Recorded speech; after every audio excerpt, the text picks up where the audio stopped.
Corona काल में प्रधानमंत्री द्वारा लगाए गए लॉकडाउन के दौरान एक अध्यापक ने वक्त का सदुपयोग करते हुए 500 घंटे में कांच की प्लेट पर सुई की कलम से पूरी श्री रामचरितमानस लिख दी। 22 जुलाई को बेटे ने ऑनलाइन अप्लाई किया तो उक्त कार्य को इंडिया ऑफ बुक में दर्ज करने का फैसला किया गया। इंडिया बुक ऑफ रिकॉर्ड में दर्ज होने के बाद शुक्रवार को इसका विमोचन हुआ।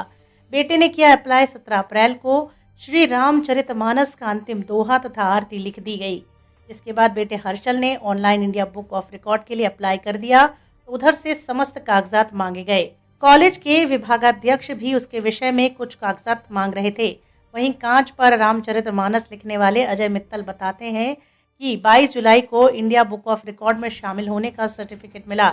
इसके लिए शुक्रवार को आज विमोचन कार्यक्रम रखा गया है। वहीं मित्तल बताते हैं कि पत्नी बेटे के सहयोग से रच दिया इतिहास।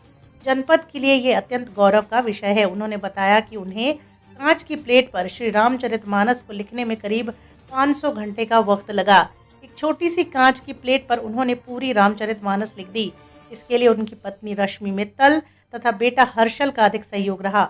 वो बोलती थी, मैं लिखता था, मेरी आंखें कमजोर हो गई थी। एक बार मैं हिम्मत हार गया था, बंद कर दिया था, लेकिन प्रधानमंत्री ने जब लॉकडाउन किया तब पत्नी और बेटे ने सहयोग करके इसका एक इतिहास खड़ा करा दिया। मेरा नाम अजय कुमार मित्तल, मैं शांति स्वरूप कृषि इंटर कॉलेज में फिजिक्स लेक्चरर हूँ और फिजिक्स लेक्चरर के साथ साथ मैं पर्यावरण पर भी काम करता हूँ जो साइंस कम्युनिकेटर के रूप में। और मैं कहता हूँ कि जो पेड़ लगाने की बात आती है तो मेरा जो टारगेट रहता है बच्चों के बीच में वो होता है पेड़ लगाने से ज़्यादा पेड़ बचाओ। और मेरा शुरू से शौक़ रहा है कि मैं कॉपी पे कम से कम लिखता हूँ और बच्चों को कम से कम कागज़ खर्च करने की प्रेरणा देता हूँ। उसी में ही मैं बारीक लिखने का मेरा शौक़ रहा है, शुरू से ही सीधा लिखने का शौक़ रहा। आज भी जब मैं लिखता हूँ तो लाइनदार की बजाय मैं प्लेन पेपर पे और कम से कम जगह में ही बहुत सारा मैटर लिख लेता हूँ। इसी से मुझे प्रेरणा मिली कि जो हमारे धार्मिक ग्रंथ हैं, भगवद गीता, हमारी रामचरितमानस, तो वो बहुत मोटे मोटे ग्रंथ हैं। तो एक शौक़ के तौर पर मैंने ये सोचा कि भाई जो हमारी ग्रंथ की रचनाएं हैं उनको एक ही जगह पे अंकित किया जाए। बेशक वो पढ़ने में ना आए लेकिन सामने पटल पर अगर दिखाई दे। रामचरितमानस, गीता इतने मोटे ग्रंथ हैं, अलमारी में रखने पड़ते हैं, लेकिन अगर ये रचनाएं हमारे सामने दिखाई देंगी तो ये हमें और ज़्यादा प्रेरित करेंगी। तो इसी प्रेरणा से मैंने पहले 2015 में भगवद गीता की 700 श्लोकों की 1400 लाइनें लिखी थी, जो कि मात्र 6.4 सेंटीमीटर लंबी और 4.15 सेंटीमीटर चौड़ाई में, यानी कि लगभग 26.5 वर्ग सेंटीमीटर में लिख दी थी। और उसी से प्रेरित होकर के फिर मैंने तभी जो है 2015 में ही ये रामचरितमानस का लेखन कार्य शुरू किया था। लिखना चूँकि बहुत बारीक होता था इसलिए आंखों पर जोर पड़ता था, तो ये टुकड़ों टुकड़ों में ही होता था। लेकिन एक स्थिति ऐसी आई कि 2/3 भाग पूरा करने के बाद ये मेरा काम अधूरा रह गया। लेकिन कुदरत को, प्रकृति को सहयोग करना था। तो जब ये कोरोना वायरस के कारण हमारे प्रधानमंत्री महोदय श्री नरेंद्र मोदी जी ने जनता कर्फ्यू लगाया था, तो उसके 2-3 दिन बाद ही जब लॉकडाउन घोषित किया गया 25 मार्च को, तो मेरे मन में आया, चूँकि मैं अध्यापक हूँ और हमको सबको घर में रहने के लिए ही रहना था, घर में रह कर के लॉकडाउन का पालन करना था, तो उस समय का मैंने सदुपयोग किया।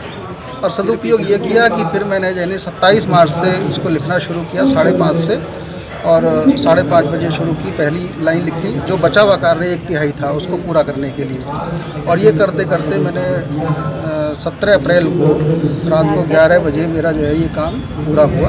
तो सर कितना टाइम लगा कुल? देखिए इसमें जो प्लेट है, इस प्लेट की लंबाई 30.5 सेंटीमीटर है, पूरी 1 फीट, और जो चौड़ाई है इसकी वो 16.05 सेंटीमीटर है, यानी कि 6.5 इंच के करीब है।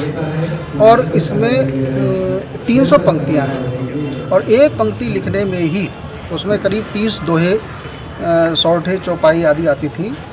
उसमें 1.5 से लेकर 2 घंटे तक का मुझे समय लगता था। उस हिसाब से मुझे 500 से ज़्यादा घंटे लगे। लेकिन ये 500 घंटे लगातार नहीं लिखे, इसको मैंने 5 सालों में लिखा है, टुकड़ों टुकड़ों में तोड़ते हुए, समय का प्रबंधन करते हुए, तब जा कर के ये रचना लिखी गई है। इसी के केंद्रीय भाग में आपको एक शीर्षक क्षेत्र भी मिलेगा जो 6.5 बाई 1 सेंटीमीटर का है। उसमें बीच में 1.25 वर्ग सेंटीमीटर में आपको 12 देवताओं के दर्शन होंगे, वो भी मैंने सुई से उकेर करके ही बनाए हैं। और जिन देवताओं के दर्शन होंगे उसमें हमारे दशरथ के चारों पुत्र